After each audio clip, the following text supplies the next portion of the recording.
Bonjour tout le monde, bienvenue.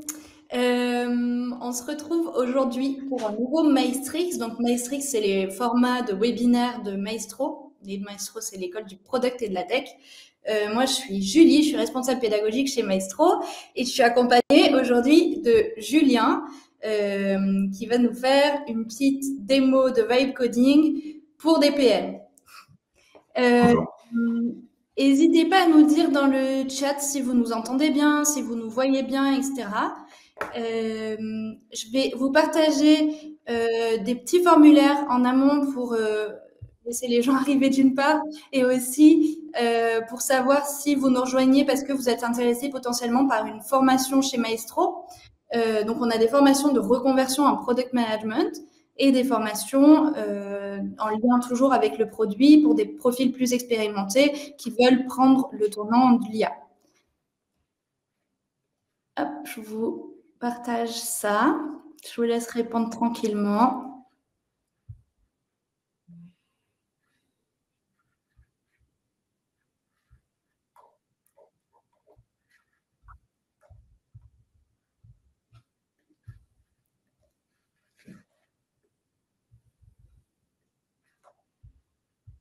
Donc, on voit le sondage, là, c'est ça.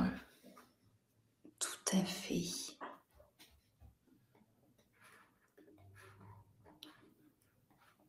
Les formations, elles sont effectivement, je réponds à ta question Enzo dans le chat, les formations, elles sont effectivement finançables via CPF. Vous pouvez donc réagir à tout ce qu'on dit évidemment dans le chat. Je suis là pour regarder tous vos petits messages. Et vous avez la partie Q&A où vous pouvez poser des questions à Julien. N'hésitez pas à poser toutes les questions que vous voulez. Ces questions, vous avez aussi la possibilité de réagir aux questions des autres participants pour les faire monter dans l'ordre des questions qu'on va poser. N'hésitez pas à voter. Et on prendra les questions à la fin du webinaire, après la démo.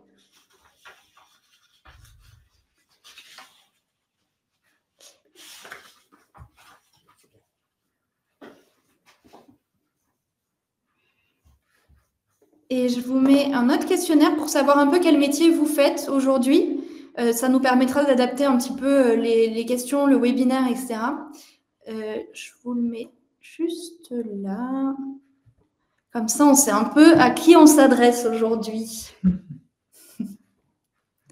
Quelqu'un qui nous demande est-ce qu'il y aura un replay disponible qui sera envoyé. Et effectivement, il y aura un replay. Il y a toujours un replay. Il y a toujours un replay, évidemment. Et d'ailleurs, vous pouvez consulter, on fait beaucoup de webinaires chez Maestro. On essaye de trouver des sujets qui intéressent les PM ou qui intéressent les PM en devenir. On a une chaîne YouTube qui s'appelle John Maestro. Et vous pouvez retrouver tous les anciens webinaires sur cette chaîne YouTube. Ok, alors qu'est-ce qu'on a? On a product owner, product manager, on a beaucoup des CSM, chefs de projet, entrepreneurs, marketing, sales. Eh bien, bienvenue à tous.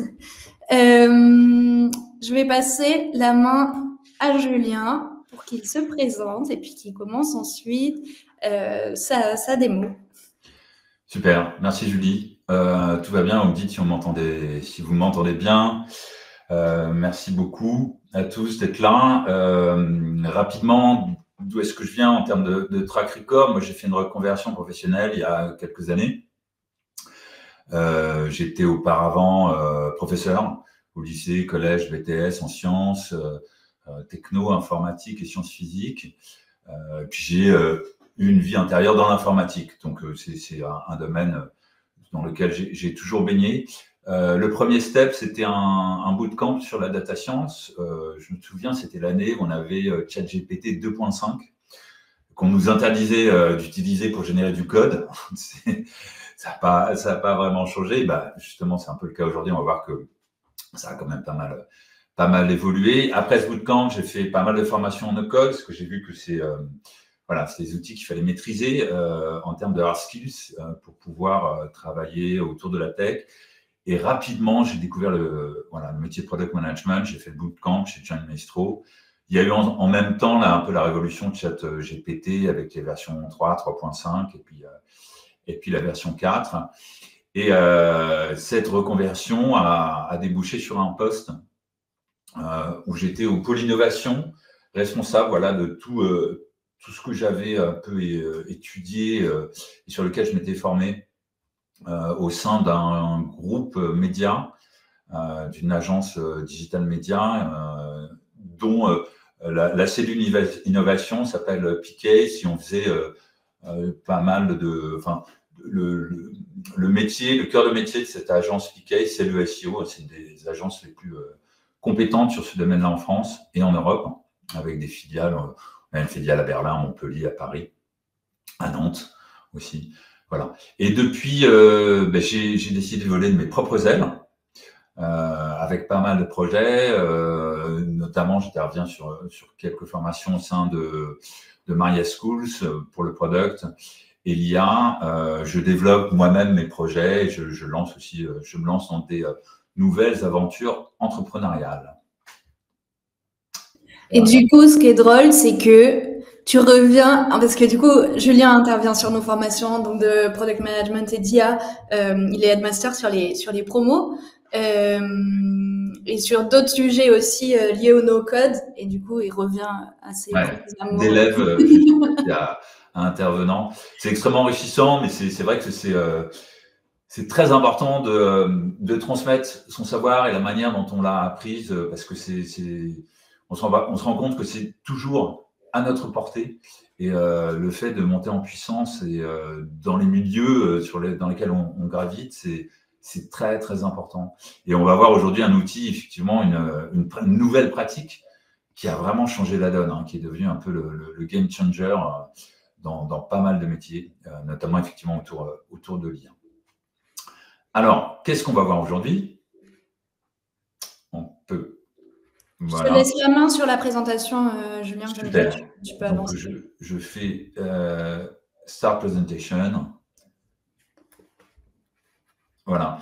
Et alors, pour la slide suivante, je clique dessus. Dans contenu, ouais. Ok. Donc, rapidement, en 4 parties, je vais vous montrer un peu ce qui a kickstarté ce qu'on appelle le vibe coding en février dernier, qui a un post, on va voir dans le détail, de Monsieur Tesla, de Monsieur IA chez Tesla, qui ne l'est plus, mais qui a une référence mondiale dans le monde du machine learning, de la data science, l'IA un peu dur, on va dire. On va voir effectivement de quoi il s'agit quand on parle de vibe coding. C'est pas toujours évident. Quel est le périmètre? Évidemment, c'est des choses qui évoluent rapidement. Comment bien commencer à builder son prototype et quelles sont les ouvertures, qu'est-ce qui nous permet de continuer. Est-ce qu'on peut faire de la production avec le vibe coding? Tout ça, c'est assez intéressant. Alors, la prochaine slide. Alors, je ne sais pas comment on fait. Julie, je crois que j'ai besoin de toi. Je ne sais pas comment passer la prochaine slide. Dans contenu, tu sélectionnes ta slide d'après. D'accord, autant pour moi. Je viens de le voir. Merci, Julie. Donc, voilà. Donc, ça, c'est le slide, c'est le post, de André Scarpati, qui a un peu tout déclenché. Je ne vais pas vous le dire en détail. Mais en gros, en février, lui, qui est quand même un énorme dev, il utilise les premières solutions de vibe coding qui étaient Cursor, et il se balade entre Cursor, qui est un peu l'interface classique de tous les devs, et il va aussi sur Claude. Il pilote Cursor en mode vocal. Il accepte toutes les suggestions que lui donne Cursor, qui est un gros modèle, on va le voir dans le détail après, de vibe coding. Dès qu'il y a une erreur, il copie-colle l'erreur et il demande à Cursor, résous-moi l'erreur. Et dès qu'il y a un bug, il les contourne, il passe à autre chose, etc. Et il s'aperçoit en mode vraiment détente, je suis sur un canapé, je parle à mon ordi, qu'il peut faire des petites apps et il peut coder en mode ultra rapide sans tous les défauts qu'il avait en tant que développeur. Donc, c'est lui qui a donné le nom vibe coding à partir de ce moment-là. Vibe coding, c'est-à-dire que je code en fonction de mon mood, en fonction de l'atmosphère, en fonction de ce que je fais, de là où je suis. Et évidemment apparu la question, est-ce que vibe coder, c'est coder? Est-ce que je suis dev quand je vibe code? Est-ce que je dois gérer le front-end, le back-end? On rentre un peu dans le côté technique, mais en gros, l'interface et les bases de données qu'il y a derrière mon application ou mon code qui font tourner mon application. Est-ce que quand je vibe code, je dois gérer tout ça? Est-ce que j'arrive par magie à avoir le niveau d'un codeur? Bon, on va voir ça évidemment dans le détail. Aujourd'hui, on va surtout faire un focus sur le prototypage. Et on va voir comment ça nous permet d'appréhender, enfin de titiller la compréhension du code. Il y a évidemment des choses à pas faire. On peut tomber dans des loops et dans des vortex d'erreurs dont on ne se sort pas, ce qui peut être assez décourageant. Et puis, je vais vous montrer, oui, comment s'en sortir, quelles sont les best practices que moi j'ai appris vraiment en passant des heures sur ces interfaces-là. D'ailleurs, quelles sont-elles? Les interfaces, il y a deux grandes catégories aujourd'hui, parce qu'évidemment, je ne vais pas vous le dire, vous le savez sans doute, c'est un domaine qui évolue extrêmement rapidement. On a les outils de vibe coding classiques, sans doute, vous reconnaissez des logiciels, et puis les outils qui sont un peu plus orientés dev, qui sont un peu plus costauds.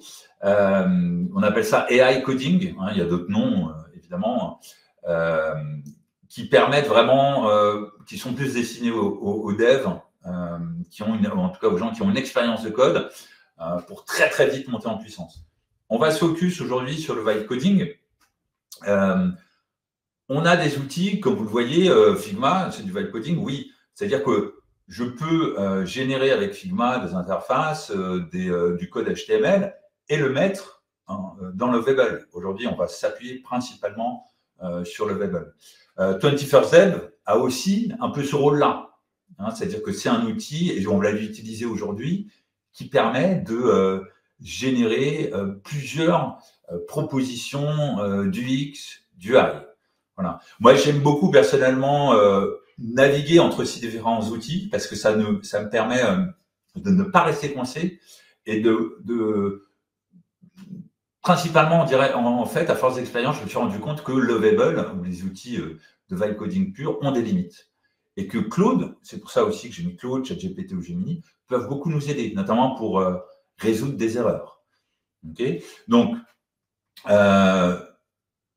on va directement y aller. Je regarde mes petites fiches, je vois si j'ai rien oublié. Comment on va commencer? On va commencer avec la génération de specs. Et moi, je vais faire un dashboard. Voilà, on va générer des specs pour gérer une app qui nous permet de gérer de la livraison de colis. Donc, il y a le livreur, il y a les clients, il y a la carte, il y a le dispatch, etc., etc.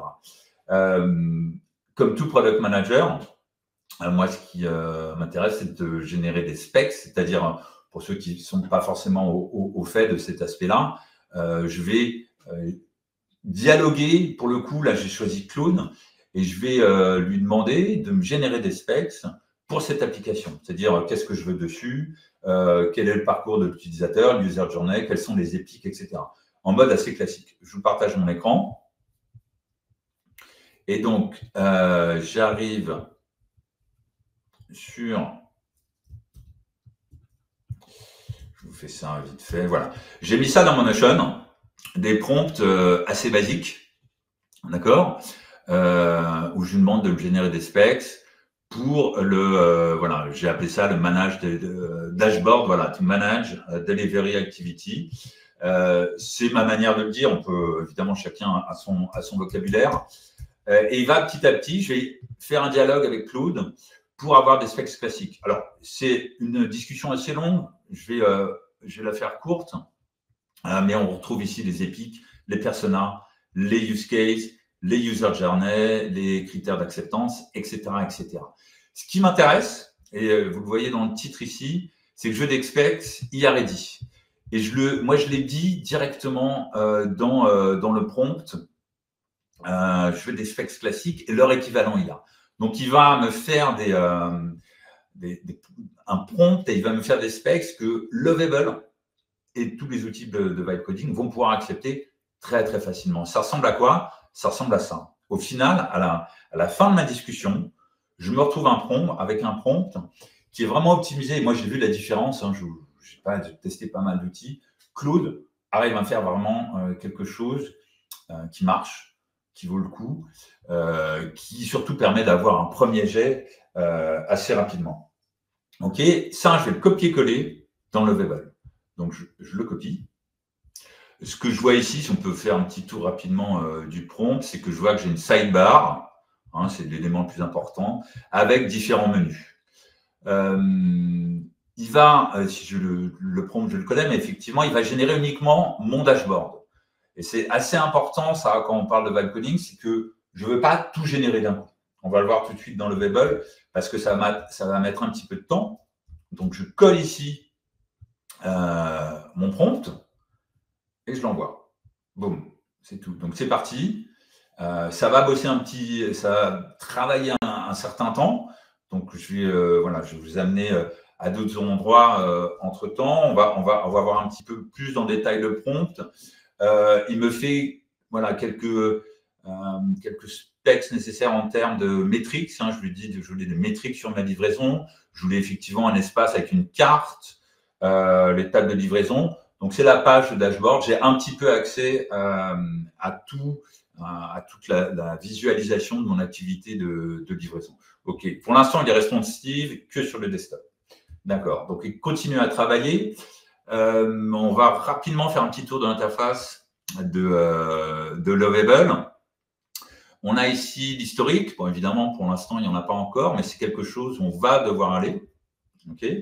Là, vous voyez, il commence à me générer des petites réponses. Donc, si je store de l'historique, je peux évidemment cacher mon panneau, ce qui va être assez important pour pouvoir voir le code et voir mon interface. Il y a un endroit où je vais toujours, moi, quand je code, c'est la knowledge base. C'est-à-dire la knowledge, c'est-à-dire que je vais lui dire ici qui je suis, comment je veux, quelles sont les spécifications de base et ce qu'il est très important qu'il respecte. Je l'ai généré auparavant avec Claude et aussi avec Lovable. Hein, vous allez voir, je le dis effectivement ici, c'est-à-dire que je peux, ça c'est effectivement la knowledge base, c'est-à-dire ce que je veux qu'il respecte quand je vais faire toute ma démarche de code avec Lovable. Donc ça, je l'ai copié-collé, je retourne dans Lovable et je le mets dans mon knowledge. C'est un peu le portrait robot de qui je suis ou comment je veux, quelles règles je veux que ce projet respecte. Okay, je les colle ici. Alors, c'est des règles très simples de design. Je veux du light and dark. Je veux pas qu'il me complique l'UI. J'ai fait exprès de prendre quelque chose de simple. Je veux qu'il, en termes de code, il respecte la stack React. Je veux qu'il utilise TypeScript. Alors, moi, je ne sais pas forcément ce que c'est, mais quand j'ai échangé avec Lovable en amont ou avec Claude, c'est quelque chose, effectivement, qui m'a expliqué, qui a dit que ça permet de faire du code un peu plus fiable, ça permet de moins générer d'erreurs. Et en parlant d'erreurs, je lui demande aussi de générer du code qui permet de lui-même, de manière intrinsèque, gérer les erreurs.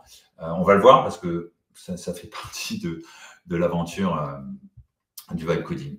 Donc, je les ai sauvegardés. Je retourne sur mon code. Il est toujours en train de travailler. Donc, vous voyez que le prompt que je vais donner au début, il met effectivement un petit peu de temps. C'est mon premier jet. C'est normal. C'est assez important. Qu'est-ce que je peux vous dire d'autre? Voilà. Par exemple, si on veut une knowledge base costaud, c'est-à-dire tous les principes que je veux que mon projet en termes de code suive, on peut aller très loin. Les 4 principes importants, c'est ceux-là. C'est-à-dire, est-ce que je veux que ce soit quelque chose de simple, quelque chose de métier, quelque chose plutôt orienté responsive desktop ou responsive mobile. À nous de choisir tout ce qui concerne le code, tout ce qui concerne l'UX, l'UI, ce qui, pour moi, est le plus important, parce que si je veux faire un prototype, c'est peut-être là-dessus que je vais surtout m'appuyer. Je ne suis pas un pro du code. Et puis, si effectivement j'ai de la data, et on va le voir, qu'est-ce que ça a comme interaction, comme impact en termes de data, c'est-à-dire, est-ce que je veux quelque chose? Alors, je fais un petit point sur mon web coding, il est toujours en train de bosser, boum, il m'a fait ma première livraison. OK. Si je vais dans mon historique, c'est important. Voilà. Donc ça, c'est ma première, hein, en termes d'historique, c'est mon premier jalon. C'est ma première génération de code. Je la bookmark parce que ça va me permettre, et ça c'est très important, de pouvoir retourner dessus et pouvoir la restaurer si jamais je dois gérer des erreurs. Voilà. Donc là, je me détends un petit peu. Je suis assez content. Je fais un petit tour rapidement. Bon, je vois évidemment, c'est une application complexe. Je vois déjà des petites choses que j'aime pas trop, que je vais pouvoir résoudre en termes d'UX, d'UI. OK, si je clique sur livraison, alors normalement, on va le voir. Effectivement, ça ne change rien. Si je clique sur planification, il n'y a rien non plus. Parfois, il me fait une erreur 404. C'est le cas dans mon projet précédent. Parfois pas. OK, donc c'est très bien parce que c'est une des bases du vibe coding. Je vais générer pas à pas, step by step. Et mon premier jet est le plus important. C'est-à-dire que je veux une première phase qui me satisfasse et je ne veux pas l'exhaustivité de mon site. D'accord? Parce que là, si je ne suis pas content, il faut tout de suite recommencer. Je ne veux pas partir sur de mauvaises bases. OK? Alors, je vais mettre rapidement. Donc, on est OK. Est-ce qu'on est satisfait? Oui. Je n'ai pas une super carte. OK? On va tout de suite coder 2-3 choses avec. Alors, je sors de mon historique. Je retourne dans mon chat et je continue un peu l'exploration d'interface. Qu'est-ce qu'il y a d'intéressant? Je vois que j'ai un bouton Edit ici. Je vois que j'ai un bouton plus. Qu'est-ce que je peux faire avec le plus? Je peux accéder à l'historique, accéder à mon knowledge où on est déjà allé, mes settings, à la base de données. Aujourd'hui, on va pas vraiment l'aborder, mais je vais vous expliquer à quoi ça sert.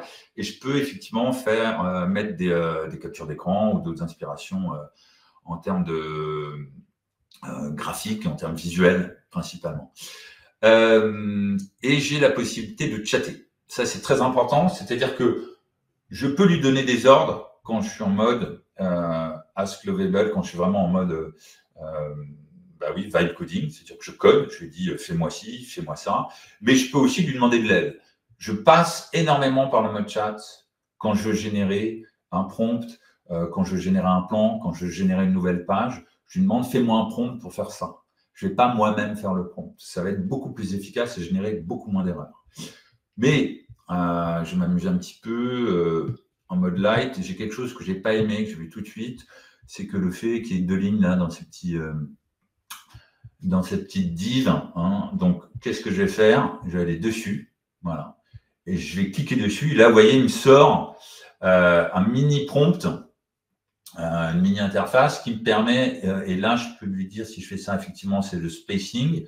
Hein, est-ce que mon élément, mon composant HTML est un peu isolé ou est-ce je veux qu'il respire? Et là, c'est le style. Si je clique dessus, il va me proposer aussi quel style, est-ce que je dois hériter d'un style ou d'un autre. Alors, je ne vais pas aller trop dans le complexe aujourd'hui, mais ce que je vais lui dire, par exemple, là, j'aime pas trop le fait que ce soit sur 2 lignes. Donc, je dis simplement que tout tienne sur une ligne. Alors, ce qui est important, c'est qu'effectivement, j'ai sélectionné cette div. Donc, vous voyez, il a sélectionné toute la colonne statut. OK. Mais je vois aussi que c'est le cas pour la colonne zone. Donc, fait la même chose pour la colonne zone. Zone. OK. J'ai toujours ce réflexe de lui dire ne modifie rien d'autre. Ça, c'est très important. J'ai toujours une mauvaise surprise. Je fais entrer. Donc, ce bouton Edit, il est magnifique parce qu'il permet vraiment de traiter une seule chose très précise. Ça fait aussi partie des best practices. Là, il est en train de penser.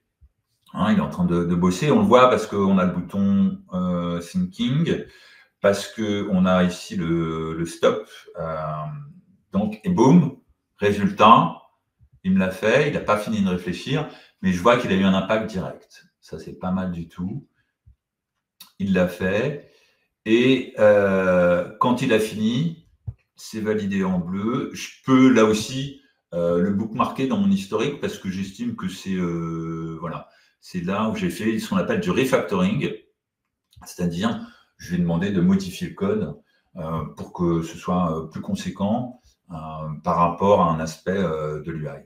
Super, je suis assez content. C'est un quick win, c'est pratique. Ici, ok. Alors, maintenant, il y a l'aspect carte. Effectivement, je suis pas très content. Si je retrouve, si je retourne dans mon prompt originel, comment j'avais demandé de gérer la carte? OpenStreetMap style avec marqueur. OK. Est-ce que je me tente, est-ce que je me lance pour inclure une carte OpenStreetMap? Je l'ai fait, ça a marché, ça a été assez fastidieux. Je vais peut-être me lancer plutôt sur la livraison. OK. C'est-à-dire, je veux générer une page livraison. Alors, comment je fais? J'ai plusieurs façons de faire. Je peux aller directement dans l'interface de 21st Dev. C'est-à-dire, on y vient. C'est-à-dire que tout d'un coup, je vais m'appuyer sur d'autres outils qui ne sont pas uniquement Lovable pour générer des interfaces. D'accord? Pour générer des pages. Pourquoi? Parce que 21st Dev est officiellement supporté par Lovable. Je regarde rapidement l'horaire. Il va falloir que je me dépêche. Donc, là, j'ai une carte qui est pas mal, mais en même temps, c'est la page livraison. Est-ce que je fais une carte à part? Est-ce que je fais une page livraison? Je vais voir s'il a quelque chose en delivery. Donc, je fais tout simplement une recherche dans l'interface de 21st Dev. Il n'a rien. Sur Claude, j'ai préparé la page livraison. Comment est-ce que j'ai fait ça? Vous vous souvenez de ma discussion initiale où j'étais sur mon Notion et ici tout en haut, j'avais ma page de discussion sur les specs, d'accord?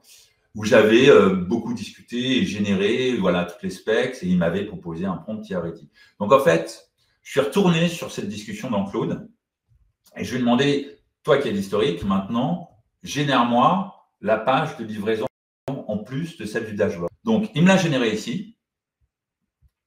Et mon Claude ici, on rentre un peu dans des spécifications techniques, mais ça me permet d'aller beaucoup plus vite. Il est connecté à 21st Dev.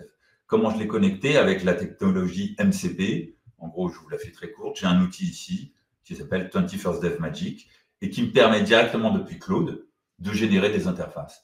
Donc, je vais copier-coller la page livraison générée dans une autre discussion de Claude. Et à la fin, je lui ai dit, propose-moi 3 mock-ups avec l'outil 21st Dev. Il s'est connecté à 21st Dev, on le voit ici. Il m'a généré les différentes visions que je peux voir ici. Alors, c'est en mode un peu simple, un peu, voilà, ce sont des propositions. Là, il m'a fait une erreur. Il m'a fait un Kanban, pas mal, pour gérer les livraisons, j'aime bien. Donc, en fait, depuis Claude, j'échange uniquement sur l'aspect UX/UI pour générer ma nouvelle page de livraison. Là, il m'a fait une erreur. OK. Là, il m'a fait une nouvelle page de livraison. OK. Bon, c'est pas le meilleur moyen pour visualiser, le meilleur endroit. Par contre, c'est le meilleur moyen pour générer les pages. Si je veux les visualiser, en fait, je retourne tout simplement sur Internet et je vais sur la partie Magic Chat. Magic Chat, c'est quelque chose sur 21st Dev que j'ai auquel j'ai accès ici. Et quand je vais sur le Magic Chat, je retrouve les interactions que j'ai eues avec Claude. C'est peut-être un petit peu compliqué, mais en fait, ça me permet, depuis Claude, de générer ma nouvelle page. Dans 21st Dev, j'ai mon rendu et je retrouve ici. Et il me fait 3, 4, 5 propositions différentes. Il me fait du code, vous voyez, il me fait l'UX, l'UI, le code, c'est assez propre. C'est quelques mots, moi j'aime bien, mais effectivement, j'ai déjà mis des métriques. Ce que je vais faire très simplement, j'aime bien celle-là. Je vais tout simplement prendre le code, ok, qui va m'afficher au bout de quelques secondes, parce que c'est peut-être assez conséquent. Je vais copier le code qui va m'afficher ici. Un petit peu de mal. OK. Ce qui est important de savoir, en fait, ce que j'essaie de transmettre, c'est que moi, je ne sais pas générer du code pour faire des UI UX. Donc, je vais lui utiliser des outils externes. Je vais utiliser Claude. j'ai utilisé 21 First Dev. Alors, effectivement, il a un peu de mal à afficher le code, c'est dommage. Ah, voilà. Ok. Je sélectionne tout le code. Ok. Le premier mot, le dernier mot. Je retourne dans le variable. Et je retourne dans mon interface. Et là, donc, on va attaquer la page livraison. Je pourrais prendre effectivement, le edit et faire lui dire non, je vais traiter ça. Non, parce que c'est quelque chose d'un peu plus conséquent. Donc, je vais lui dire, je vais juste coller le code que j'ai eu dans 21st Dev et je vais dire génère-moi la page livraison avec ce code. Donc, c'est assez simple. J'étais assez vite. J'ai eu un peu de réflexion, un peu d'échange entre Claude et 21 First Dev pour pouvoir voilà, valider un peu l'UX, l'UI que je voulais. Il continue à travailler. Et vous voyez, c'est voilà. Moi j'aime bien voilà, m'appuyer sur d'autres outils. J'aime bien utiliser les meilleurs outils pour chaque action. Est-ce qu'il va me générer des erreurs? Ça, c'est effectivement un cas qui arrive souvent sur le Webull. Et tant mieux, parce que vous apprendrez comment générer des erreurs. Moi, ce que je fais quand une erreur est générée, c'est effectivement où je retourne à un endroit que j'ai sauvegardé, où je copie-colle l'erreur dans Claude. Et Claude est bien plus puissant que le Webull pour me résoudre l'erreur. Et quand je lui dis « résous-moi l'erreur », je copie-colle la réponse, je la mets dans le Webull. En général, j'ai un super taux de résolution d'erreurs avec l'aide de Claude. Donc, vous voyez, je m'appuie sur différents outils. En même temps qu'il travaille, vous avez vu, voilà, on a vu les principaux points où on peut s'appuyer par rapport à l'interface de Claude. On va faire un petit tour sur le code. Quand j'appuie sur le bouton ici, on a ici toute l'organisation du code. Moi, je ne suis pas dev, donc je découvre avec vous. Mais ce que je sais à peu près, oui, c'est qu'on a des composants. Et je le vois ici, quand il travaille, sur quels composants il travaille. Vous voyez, Source Page Delivery. Si je clique dessus, je vais directement accéder au code. Alors, il ne l'a pas encore généré parce que c'est effectivement une nouvelle page qui est en cours. La sidebar, elle existe. Donc, elle est ici. Est-ce que c'est un dashboard? Dans le dashboard, non. Mais ça me permet de me faire une petite culture. OK, c'est comme ça que ça marche le code, c'est comme ça que c'est organisé, etc., etc. J'ai un README. Donc, ça me dit effectivement, ça me détaille un peu le projet, ce qui est assez intéressant. Il faut savoir que quand on génère du code de manière assez stricto sensu, on a toujours un README. On a un gitignore. Alors, où est-ce qu'il est mon gitignore ici? Il a généré. Il n'est pas encore là. Le gitignore, c'est quoi? C'est ce qui va me permettre. Alors, est-ce qu'il m'a fait quelque chose? Il m'a fait la page livraison. Elle est livrée. Je clique dessus. Bam. OK. Donc, moi, ce que j'aime bien avec ces méthodes de travail, même si c'était peut-être un peu complexe, l'échange entre 21st Dev et Claude, mais c'est que je n'ai pas encore eu à gérer d'erreurs. Et j'élimine tout de suite l'aspect erreur. Moi, c'est quelque chose que je combats. J'ai préparé effectivement ce webinaire en essayant de ne pas générer d'erreurs et de ne pas avoir à gérer les bugs. C'est là où on perd beaucoup de temps, c'est là où ça peut être décourageant. Alors, un petit tour sur mon interface. Ouais, effectivement, je ne retrouve pas la même UX, UI que j'ai sur mon autre interface. Et surtout, je ne retrouve pas ma sidebar. Donc, la première chose que je vais faire, moi, je suis assez content à ce niveau-là, mais non, pas vraiment. Donc, je ne vais pas le bookmarker. Par contre, je vais lui dire, génère-moi ou mets-moi, comment est-ce que je pourrais lui dire ça?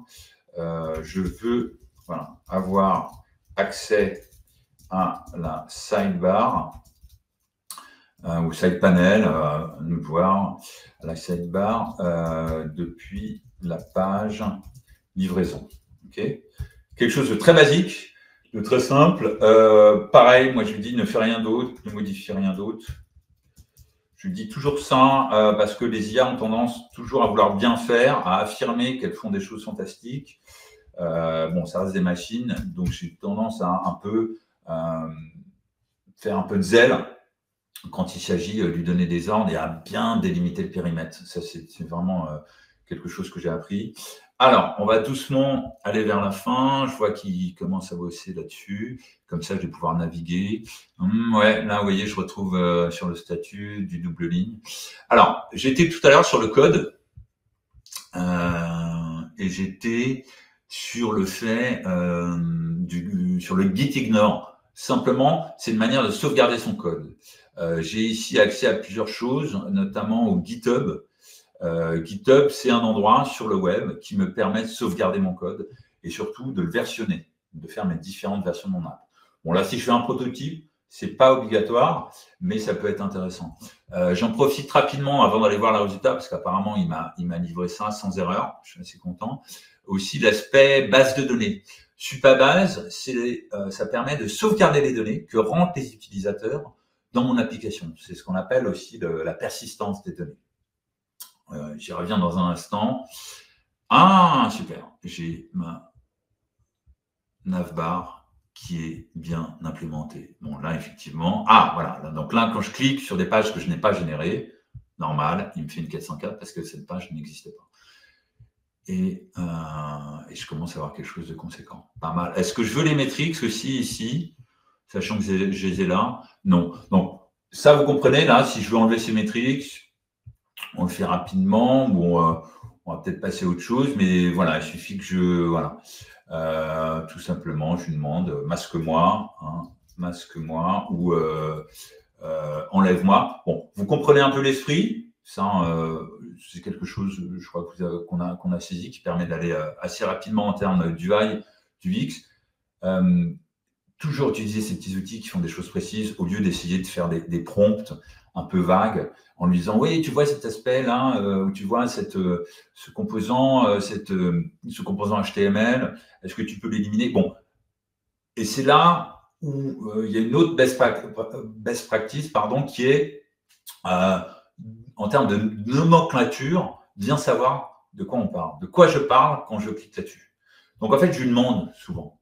D'accord? Donc, je peux lui demander comment appelles-tu les avec 3P les éléments les éléments qui constituent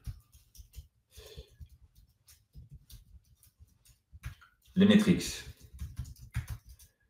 Alors, peut-être pas le meilleur prompt du monde, mais en fait, je vais me caler sur son vocabulaire. Et ça, c'est une autre best practice importante, c'est qu'on va pouvoir nommer des choses assez complexes de la même manière. Je vais apprendre le vocabulaire de Lovable. OK? Et c'est là-dessus que je vais pouvoir m'appuyer, par exemple, pour générer des prompts. Et là, par exemple, un autre aspect qui est assez important sur Lovable, je dis d'accord. Donc, maintenant que j'ai compris de quoi il parle et qu'on parle la même chose, je vais lui dire fais-moi un prompt pour modifier ces composants KPI card, KPI grid. Ok, donc c'est tous les métriques. Ok, ces composants. Alors, je ne vais pas forcément reprendre le vocabulaire, mais vu que c'est ma discussion précédente, je crois qu'il a compris. Là, je ne lui donne pas d'ordre. Je reste en chat mode. Et après, il est passé en anglais. Bizarre. Donc, il va me générer un prompt. Ce prompt-là, je vais le modifier pour pouvoir les effacer. Et je suis sûr de mon coup par rapport à cet aspect-là. D'accord? Qu'est-ce que je voulais vous montrer effectivement? Ouais, j'avais rapidement effectivement parlé de Supabase pendant qu'il travaille. Ok, donc il fait un truc costaud, c'est pas mal. Supabase, oui, donc c'est l'aspect base de données. C'est un des aspects qu'on ne maîtrise pas forcément quand on est pas dev, quand on est vibe codeur.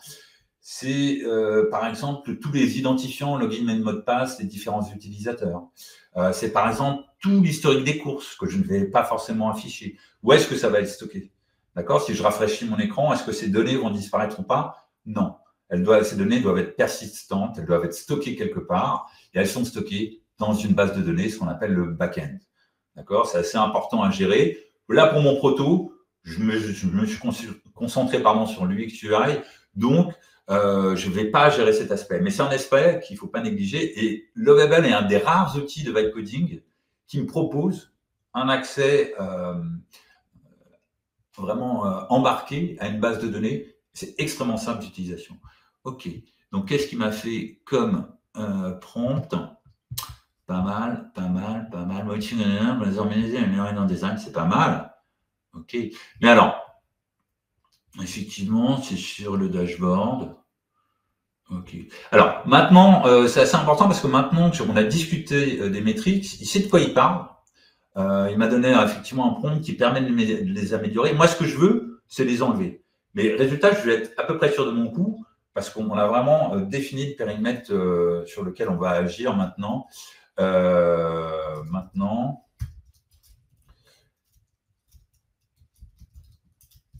je veux que tu effaces. Alors, je le tutoie ou je lui parle effectivement à la deuxième personne du pluriel. À nous de gérer notre interaction avec la machine. Je vais tirer les métriques, mais là, normalement, il devrait faire ça bien sur la page livraison. Okay. Donc, vous avez vu comment je prends les précautions, comment j'y vais pas à pas, comment je m'assure qu'on ne va pas effectivement un peu dans tous les sens. Ça permet d'avoir un énorme impact avec chaque prompt, le plus d'impact possible, et de ne pas tourner en rond, de ne pas générer des bugs, de ne pas avoir à gérer des erreurs. Okay, ça, c'est un aspect assez important. Est-ce que j'ai le temps? Non, on va doucement s'arrêter là. Ce que je vois, c'est qu'il m'a tout de suite enlevé les métriques. Je suis assez content de moi. Je pourrais peut-être implémenter, ouais, on peut rigoler sur la page zone, on peut rigoler. On peut faire ça sérieusement. J'ai essayé d'implémenter le code que j'avais sur 21st Dev, effectivement, que je n'ai pas utilisé, pour la page livraison. Donc, ce que je pourrais lui dire, on va voir, parce que ça peut être assez efficace par rapport à ça. Sur la page zone, je veux que tu… Voilà. Donc ça, il m'a fait… Voilà, il a fini son travail sur les métriques qui n'apparaissent pas en page livraison, mais uniquement en page dashboard. Je le bookmark et je le retrouve dans mon historique. Et là, si vous voulez, si je navigue, j'ai directement accès aux historiques précédents. D'accord? Là, je n'avais pas la page livraison. Et là, c'était mon premier rendu. Donc, est-ce que ça, normalement, je devais… Non, effectivement. J'ai peut-être fait… Ouais, effectivement, là, il n'y a pas vraiment de différence entre le premier et le deuxième. Mais sur le troisième, j'ai ma page… Ah non, je me suis trompé. Qu'est-ce que j'ai… Ouais, non, c'est bien ça. Là, j'ai ma page de livraison sans métriques sur mon dashboard avec métriques. OK, pas mal, je suis assez content de moi. Vite fait, un dernier code. Est-ce que je l'avais copié-collé? Non, ça, c'était le code qu'on avait généré effectivement pour la page livraison. Maintenant, je vais te dire, je vais être sûr de mon coup. Non, pardon, effectivement, c'était sur l'autre page 21st Dev, je me suis un peu emballé. C'était ici, quand je retourne, c'est une autre manière voilà, d'utiliser 21st Dev. Il y a beaucoup d'outils, il y a beaucoup d'interfaces. C'est que 21st Dev propose beaucoup de composants, comme vous le voyez ici, déjà faits. Je peux en sélectionner un et… Julien, je suis vraiment désolée, mais il va falloir conclure pour qu'on puisse poser, parce qu'il y a beaucoup de questions. Et ouais, je sais, c'est un monde complètement délirant. Je finis juste là-dessus. Là, je ne vais pas copier le code, je vais copier le prompt, tout simplement. Et ce prompt-là, je voulais juste voilà, dire que je le copie-colle ici dans Lovable et il va me générer une page en fonction du prompt que j'ai eu sur 21st Dev pour me faire une carte dans la page zone. Voilà, Juliette, on y va. C'est un monde à part. Moi, j'adore ça. Attends, je retourne sur notre page à nous. Tu peux arrêter le partage. J'arrête le partage. Voilà. Bon, vous l'avez compris, on va aller très loin. J'ai eu du bol de ne pas avoir d'erreur. Donc, je suis assez fier de moi là-dessus. Je n'ai pas généré de bug ni d'erreur. Je me suis pas mal entraîné là-dessus. Mais voilà, on va le voir dans les best practices. est-ce que je vais vais… juste reprendre la main pour parler un petit peu de la formation et après, Vas-y, c'est ça, je mets une petite page conclusion et puis après les takeaways. après on prendra les questions. Donc, n'hésitez pas à poser toutes vos questions dans la partie Q&A, on les prend juste après. Juste pour vous parler rapidement de Maestro et des formations qu'on propose. Donc, comme je vous le disais, des formations pour les product managers pour qu'ils se forment à l'IA en 3 jours en présentiel. Julien est headmaster de cette promo et on a aussi 3 autres intervenants qui interviennent sur les 3 jours. Cette formation, elle est dédiée à booster vraiment votre productivité en tant que PM. Elle est là aussi pour vous aider à copiloter des projets, des produits IA et à vous aider à créer des prototypes, justement grâce au vibe coding, entre autres.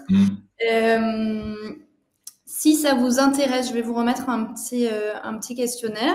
Je vous mets aussi les prochaines dates des formations. On a aussi, donc, comme je le disais au début, des formations de reconversion en product management. Donc là aussi, en présentiel et aussi en distanciel, qui sont des formats un peu plus longs de bootcamp parce que c'est de la reconversion.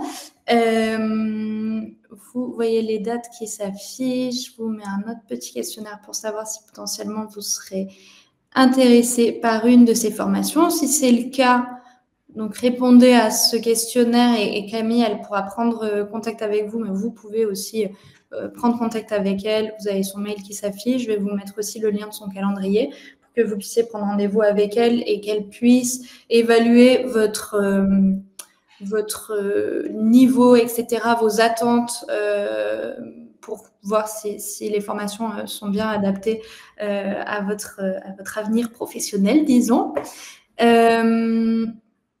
Je prends les questions en suivant. Aussi pour vous dire que si ce webinaire vous a intéressé, on en fait régulièrement et notamment sur l'IA.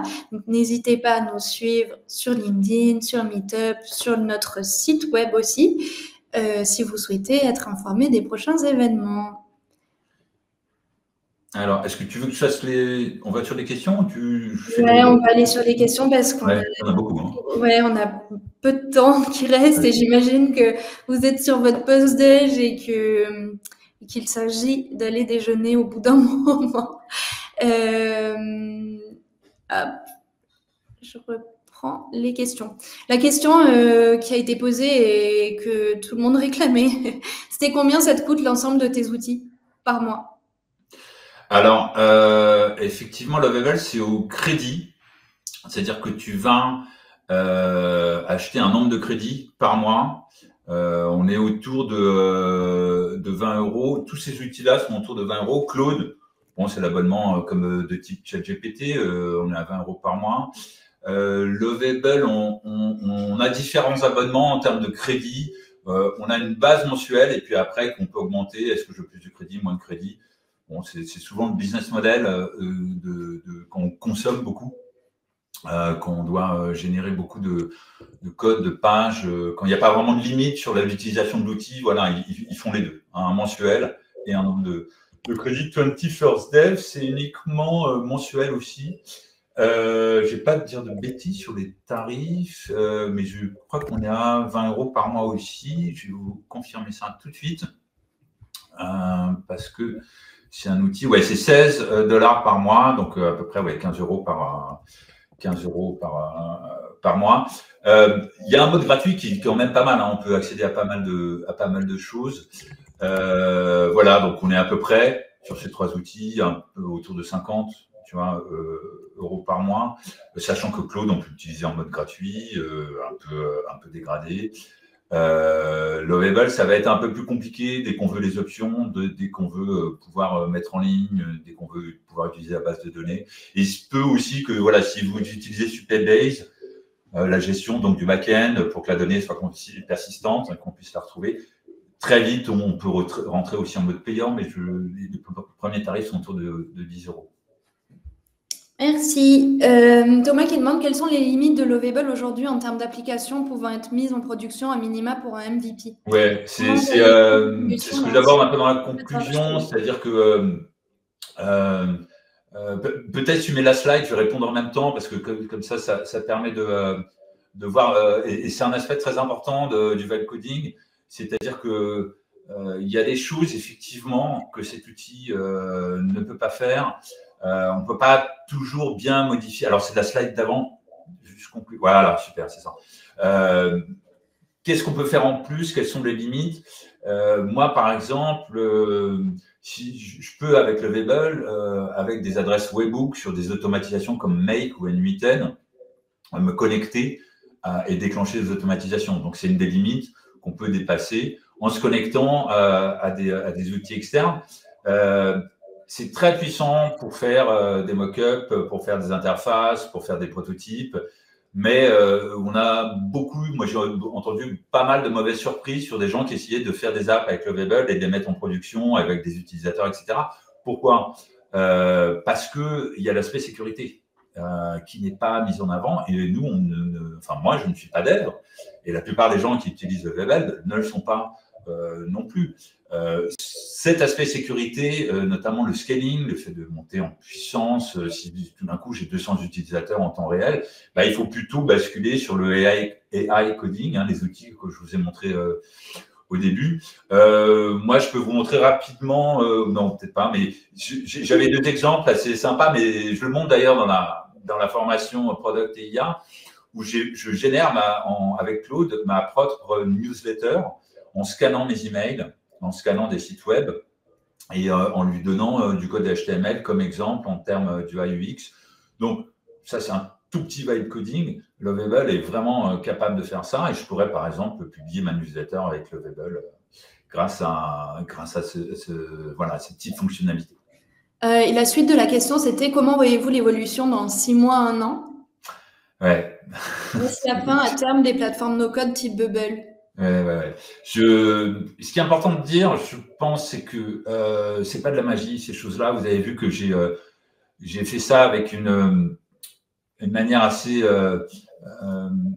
comment dirais-je, assez stricte. Enfin, c'est peut-être pas le mot, mais j'ai fait du step by step. J'ai vraiment respecté une manière de faire et c'est peut-être ces aspects-là que je pense vont pouvoir résoudre de manière assez rapidement ces logiciels-là, c'est-à-dire ne pas générer de bugs, ne pas générer d'erreurs, nous guider plus et faire en sorte qu'on arrive à un résultat plus rapide. Ce que je pense aussi, c'est que ces logiciels, pour moi, ne posent pas aujourd'hui à cette question. Qu'est-ce que je veux? Comment je le veux? Quels sont les exemples? Là, effectivement, on est plus orienté product management, donc on a affaire à des gens de métier qui savent, et vous l'avez vu au début, j'ai quand même généré une discussion assez conséquente pour savoir ce que je voulais comme specs. Et c'est ça, peut-être l'évolution que je vois, c'est que ce soit peut-être plus rapide, que ça nous pose quelques questions pour bien définir le périmètre et pour générer le moins d'erreurs, le moins de bugs possible. Là, je vous dis vraiment, on n'en a pas eu. On a eu énormément de chance parce que sur tous les essais que j'ai fait auparavant, j'en avais au moins 3 ou 4 par session et on rentrait dans des boucles un petit peu infinies sur lesquelles ce n'était pas toujours évident de se sortir tout seul. Donc, je m'appuyais toujours sur Claude pour pouvoir résoudre ça.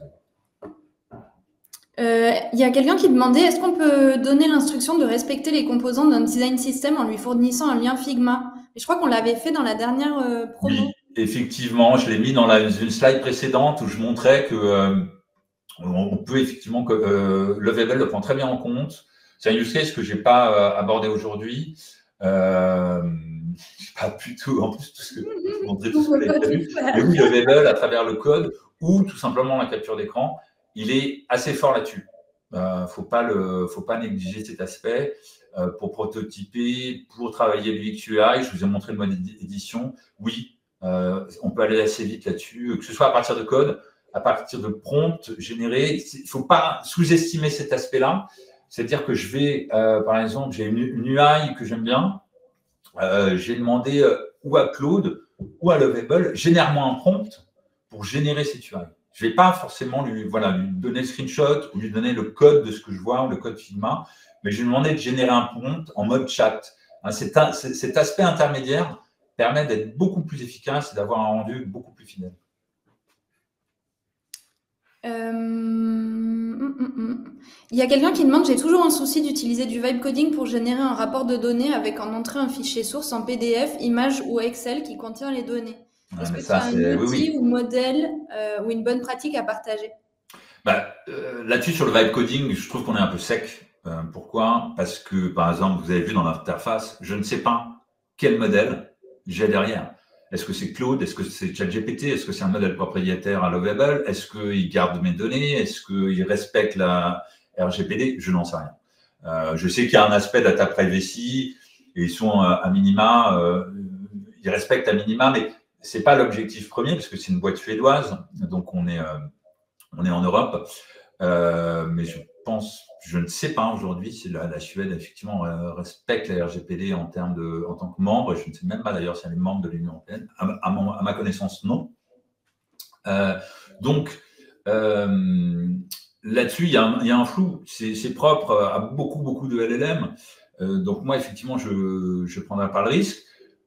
Et c'est là, il faut basculer dans le monde de l'AI coding où on peut beaucoup plus maîtriser ces aspects-là. Quelqu'un qui demande, du coup, pour élargir la question, la stack de base pour Vibe Coder comprend quoi comme app et forfait? Et combien à peu près ça coûterait par mois? Ouais, on l'a un peu vu au tout début.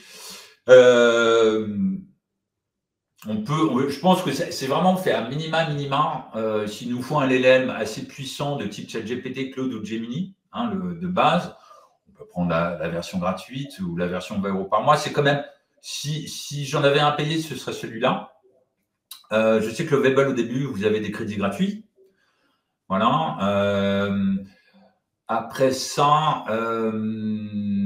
c'est tout ce qui est UX UI. Base 44 qu'on a vu rapidement sur les solutions propose aussi des crédits gratuits. L'aspect UX UI qui permet de résoudre qu'adresse 21st Dev est quand même un gain de temps énorme. Donc franchement, en mode, vous prenez le Webull et Base 44 ou 21st Dev en gratuit.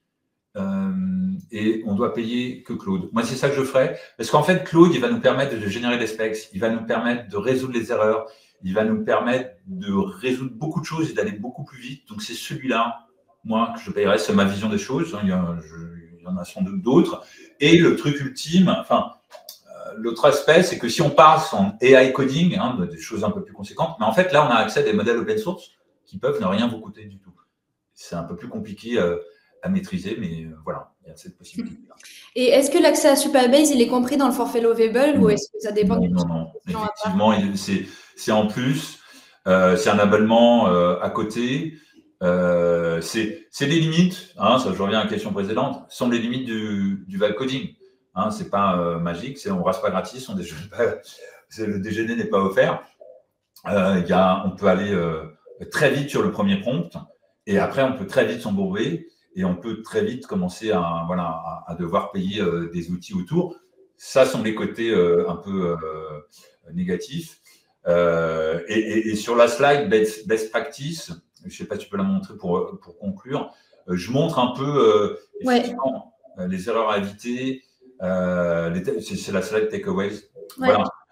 Moi, c'est ce que j'en ai conclu, c'est ce que j'ai vraiment appris après quelques mois et heures de pratique nocturne et diurne.